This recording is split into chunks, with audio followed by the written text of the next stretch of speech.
Hi, Acadiana. Meteorologist Dave Baker here on a Thursday. We've got some gray conditions that are out there right now, but later on, we're going to see a little bit more rain starting to roll in. Areas east of us have had some significant amounts of rain, especially between Baton Rouge and then down southward toward around the Morgan City area. So, those areas that are within the Atchafalaya Basin region really picking up some heavy rains during the evening hours yesterday from New Orleans and then pushing into the overnight hours there between us and the Baton Rouge area. We're going to show you some of the rainfall totals in just a little bit.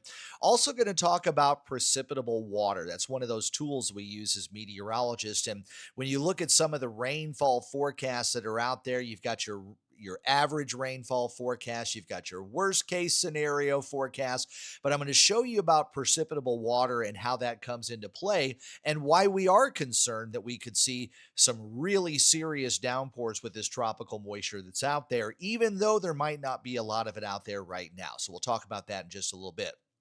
Right now, we've got cloudy skies, a little bit of drizzle here in Lafayette, 81 the temp. The feels like temp is 88. That dew point's way up there at 77. So it is very, very sticky out there.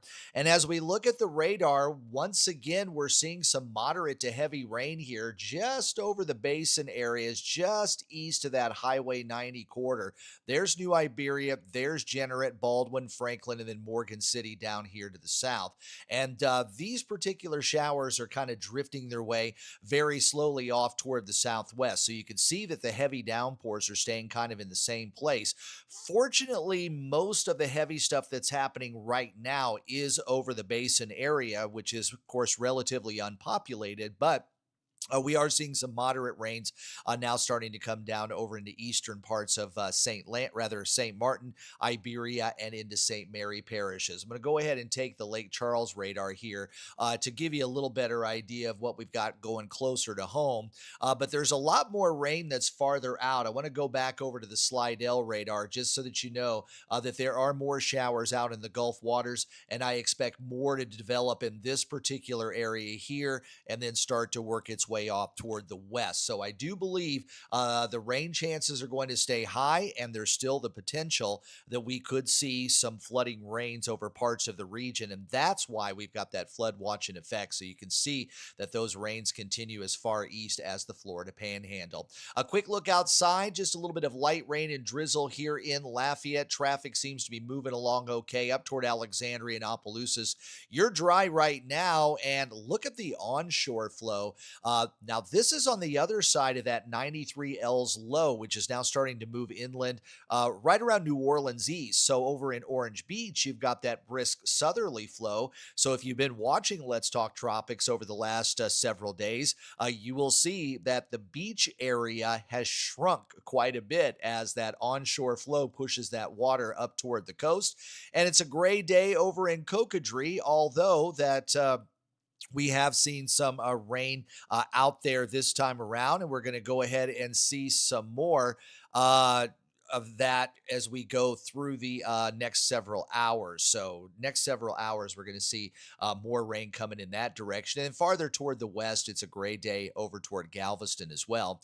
And for the boaters, even though this particular system isn't going to be much of a wind maker, it's going to be kind of nasty out in the offshore waters. And remember, those winds and seas are always higher around those storms. So let's go ahead and get into the tropics. Number one thing is that 93L virtually has a zero chance for development now. And the reason is because the center of circulation, or what would have been the center, has now moved over land over southeastern parts of Louisiana. And you can see that fairly well as we look at the satellite imagery in a little closer view.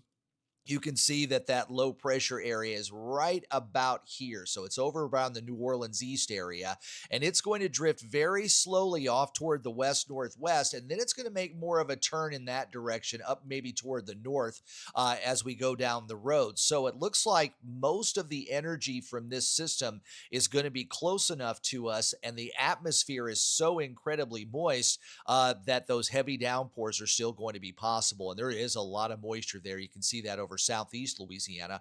Fortunately, some of the juiciest air is in the offshore waters, and that's where we're expecting to see the heaviest amount of precipitation over the next several days.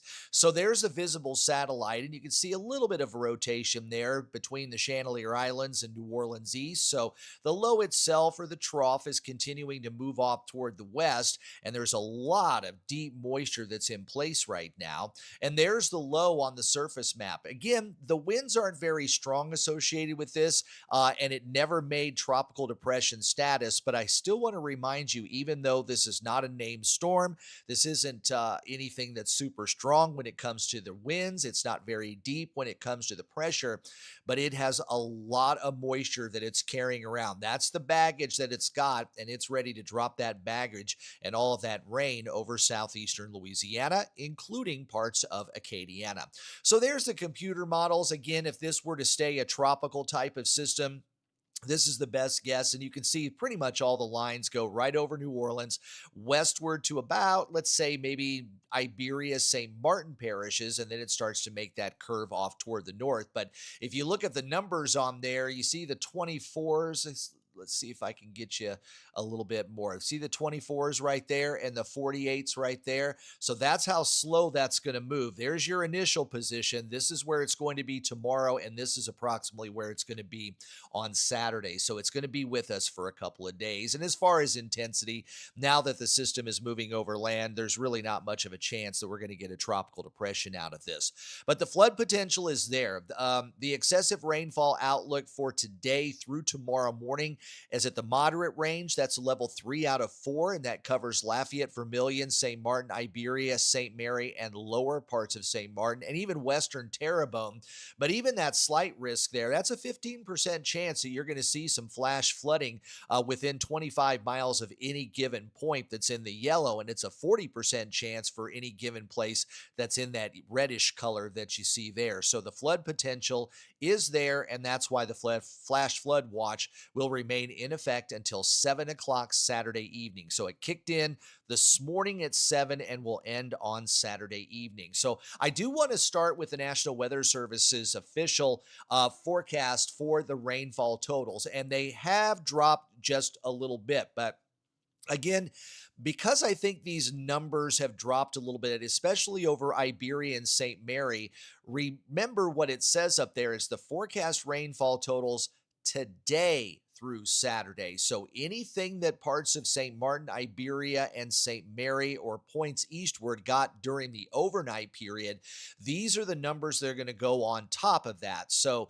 if you're still looking at a 4 to 6 inch range over rain over parts of St. Mary Parish, they're from, let's say, Pierre Part down to about Morgan City. There are several areas that picked up 4 or 5 inches of rain last night.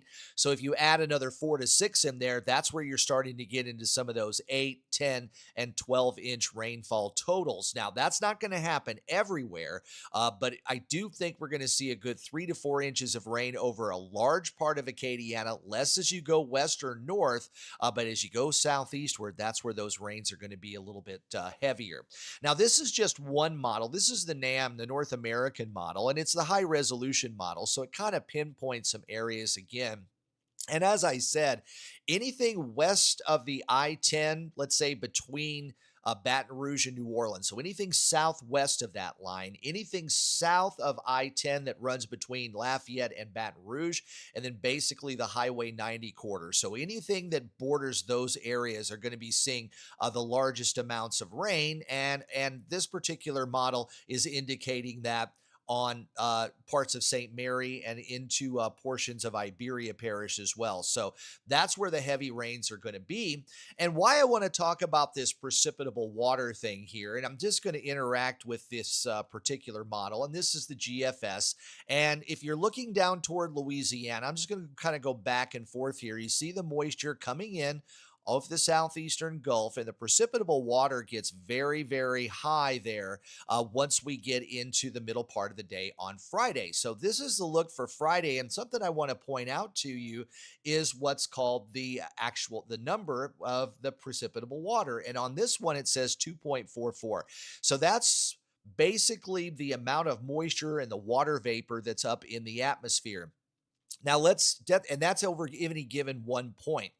So That doesn't mean you're going to get 2.44 inches of rain out of this. What that means is if we condensed all of the water vapor that's in the atmosphere above a certain point and condensed it all in one shot, it would come out to be 2.44 inches of rain. But that doesn't happen in the real world. That 2.44 PWatt can stay that way over several hours as the rainfall is coming down. So if you have that kind of a PWatt and you have an extended rainfall period, you can end up with a lot more than something like 2.44. Now, I also wanted to show you the soundings. Now, this is the weather balloon. So if you're looking at the red line, that's your temperature, and the green line is your dew point. And when your temperature and your dew point are right next to each other, like they are down here in the lower parts of the atmosphere for the New Orleans, we've got a saturated atmosphere, and it's pretty much saturated all the way up to about that level there, which is above the 500 millibar level. And this is an actual reading of the precipitable water of 2.54 inches. Just to give you some perspective, the day that the flood of 2016 started over by the Baton Rouge area, the New Orleans soundings precipitable water was at 2.79. So it's not quite as high as 2016, but 2.54 is certainly a significant number. And then as you see from here down to here, the atmosphere around the New Orleans area is completely saturated at this point. Now, you're probably asking, well, if there's that much water out there, why isn't it raining as much over on this side? So we're looking at this time. This is the Lake Charles sounding. You see LCH up there at the top. And our precipitable water over there this morning was at 1.83. And I'm really glad that I've got both of these soundings from Lake Charles and New Orleans. Because of the cuts that have been going on, we're not always getting two soundings, these weather balloon launches like we used to get. So it's really good to have a good sampling of the atmosphere. And by having Lake Charles and New Orleans like this, we can get a better idea of how much moisture is out there. But 1.83, and you also see a little bit of a dry slot here between the temperature and the dew point. So the atmosphere over in Lake Charles is still kind of moistening up. By the way, the PW up in Jackson, Mississippi was 2.21. So you got 2.21 there, you got 2.54 over New Orleans, and you got 1.83. Again, these were the soundings from earlier this morning over toward the Lake Charles area. So right there, it tells you that there's a tremendous amount of moisture in place. Now, will it all come down? That's the uncertain part. And that's where we have to give these forecasts for the rainfall, where we show an average of what we think is going to fall and then kind of a worst case scenario too. We don't necessarily want to scare everyone, but we don't want anybody caught off guard, because flooding is so top of mind over the last several weeks because of what we saw in Texas, what we saw in New York and New Jersey. I think New Mexico had some flooding going on a couple of weeks ago. And this is also the kind of scenario, let's say, for example, when we went back to Festival International, where we had a tremendous amount of rain in Lafayette, but maybe not elsewhere. So it isn't going to be everybody that's going to get these extreme rainfall totals, but we can't rule out that it won't happen somewhere. So that's why we've got those flood watches, and that's why we hype it up a little bit, even though a 15 or a 20 or a 30-inch rain is very, very unlikely. It still could happen. So we always want to warn you of that. So that's kind of what we've got going on locally. So I'm going to focus here now on the rest of the tropics and seeing if we got anything else that's going on over the next several days. And the Central American sat, the Caribbean satellite, and even the Atlantic satellite is looking really fine right now. We've got a couple of tropical waves out there, but model data really isn't showing anything developing out there. But I will say the GFS is showing maybe yet another front coming down off the southeastern coast, maybe a low pressure developing over the Atlantic and then drifting westward like 93L did. So, and that might be late next week, believe it or not, but there's at least one model that's showing that, and that is the GFS. And we're just going to take it out 10 days again so we can see if there's anything else after 93L and watch the southeast, and boom, there goes another low. and then it kind of drifts its way off toward the west, bringing some rain. So there's a possibility we could see yet another tropical system develop along another front over the East Coast. Euromodel doesn't show that quite as much, and really isn't showing a whole lot out in the Atlantic basin either. Same with the Caribbean, or rather the Canadian model. We're in pretty good shape there. It looks like frontal boundary is going to come off the East Coast there after a few days, but it's not really showing maybe a little ripple of energy kind of drifting westward along the northern Gulf Coast sometime late next week. And then the Icon model, again, which was kind of the first one that was showing 93L, even though it was showing it as a major hurricane for a couple of days. But you see that trough there coming off the East Coast and perhaps a low pressure area developing. And then late next week, there's a little bit of a low there south of Louisiana. So at least one model is hinting at maybe some more action in the neighborhood sometime later on next week. But the rest of the Atlantic looks like it's going to stay quiet probably for about 10 days or so. Now, we're still going to be quite concerned about anything that would redevelop or develop over the Atlantic or the Caribbean because of the water temperatures. And the heat content has really started to climb there over the southeastern Gulf. So, and the Western Caribbean, those areas will be dangerous if any tropical systems head in that area, because you can get rapid intensification in a short period of time. Now, there is a lot of shear that's out there right now, not just over the Gulf, but also over the Caribbean and farther out in the Atlantic. But as we go through the hurricane season, usually you see this wind shear start to relax over all areas, and that's why we have more activity in August and September when hurricane season is going on. Now, there's also the Saharan dust factor. There's a lot of that over the tropical Atlantic right now and the Caribbean, so that's also probably one of the reasons why we're not going to see a whole lot of development out in the open waters of the Caribbean or the western, central, or eastern part of the Atlantic. But as I said, those Saharan dust days are going to be over, and the wind shear is going to drop off. And we're probably going to start to see more action coming up in the next several weeks. Some could be close to the U.S. coast. We'll probably see several storms developing out in the middle part of the Atlantic. Some will affect land. Some will just be a fish storm. So we'll have to wait and see. But usually we peak out of the hurricane season at about September the 10th. But next couple of weeks, that's when we're going to start to see the activity increasing as it normally does each year. So make sure you're continuing to get prepared. Again, hunker down for the next couple of days. I think I'm most worried about the heavier amounts of rain tonight and early tomorrow morning, and then probably through about early afternoon on Friday. Then as we get into Saturday, I think we're going to start to see things calming down. And at this point, it looks like Sunday is going to be partly cloudy with temperatures back in the 90s. And next week looks like it's going to be pretty hot. Well, I hope you enjoy Let's Talk Tropics. Please like this video, subscribe to my channel, and also turn on those notifications. Remember, you can hear my forecasts on Big 102.1. Planet Radio 106.7 and Freedom 95.1. Please follow my social media pages too for any updates, both on Facebook and X. And thanks to everyone, plus my new subscribers right here on Acadiana Weather Today. I'm Meteorologist Dave Baker. Enjoy the rest of your Thursday, and I'll see you Friday morning for Acadiana Weather Today at 7.